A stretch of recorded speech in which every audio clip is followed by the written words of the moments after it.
Gold just hit $4,635 an ounce, and the housing market is about to make it go higher.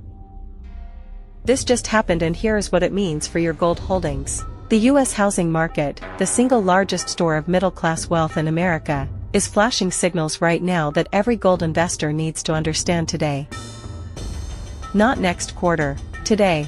Because what is happening in real estate in 2026 is not just a housing story, it is a monetary story, and gold is already reading it.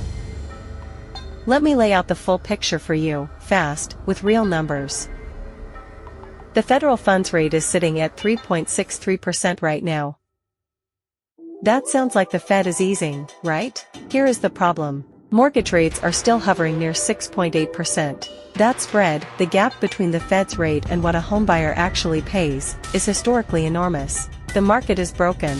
The transmission mechanism, the way lower rates normally flow through into cheaper mortgages and cheaper houses, is not working the way textbooks say it should. And when the financial plumbing fails, gold pays attention before anyone else does. Here is a number almost nobody is talking about. U.S. real GDP growth is running at just 1.5%. That is barely above stall speed for an economy with $36 trillion in debt.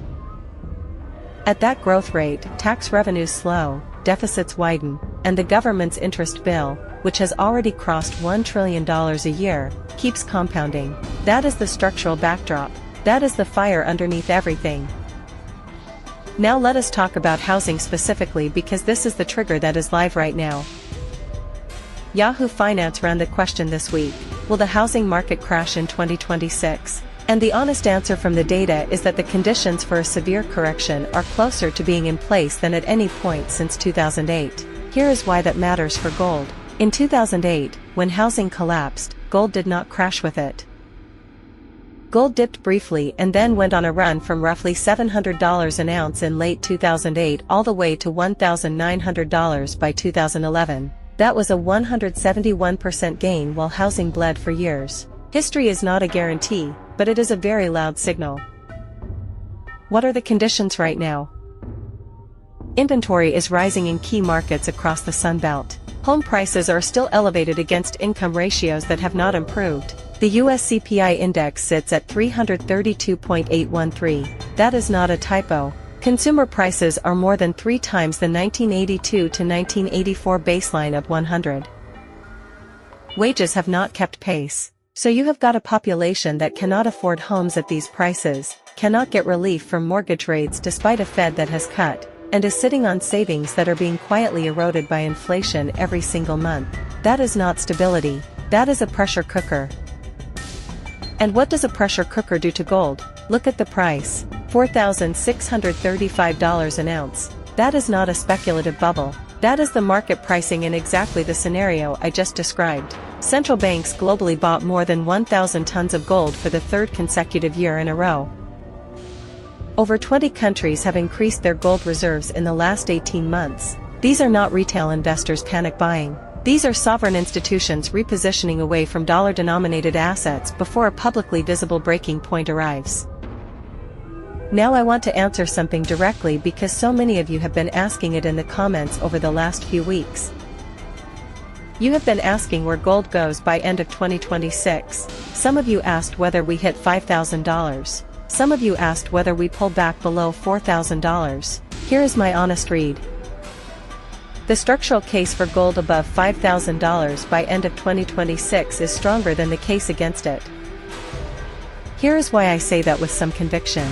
The dollar index has weakened meaningfully in 2025. Dollar liquidity, the total amount of dollars sloshing around the global system, is surging right now. Arthur Hayes flagged the same dynamic in the context of Bitcoin this week, and while I am focused on gold, he is not wrong about the macro driver. When dollar liquidity expands, hard assets, both gold and Bitcoin, tend to benefit. The difference is gold has 5,000 years of precedent and central banks buying it by the ton. Bitcoin has 10 years and retail speculation. I know which one I trust more in a housing crisis scenario. But here is the caveat, and I want to be straight with you. If housing does not crack, if the Fed gets lucky and engineers a soft landing, if GDP accelerates back toward 3%, gold could consolidate in the $4,000 to $4,400 range for a few months. That is a legitimate scenario. Momentum does not move in a straight line, but the floor has risen dramatically.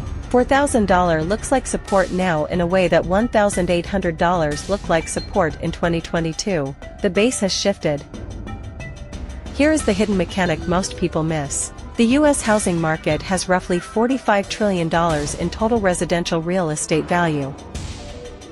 If that corrects even 15%, you are looking at nearly $7 trillion in household wealth evaporating faster than the Fed can respond. The policy response to that scenario is almost certainly more liquidity, more printed money, more debt. And every single time in history that a major economy has responded to a wealth shock by expanding its money supply aggressively, gold has repriced higher in the aftermath.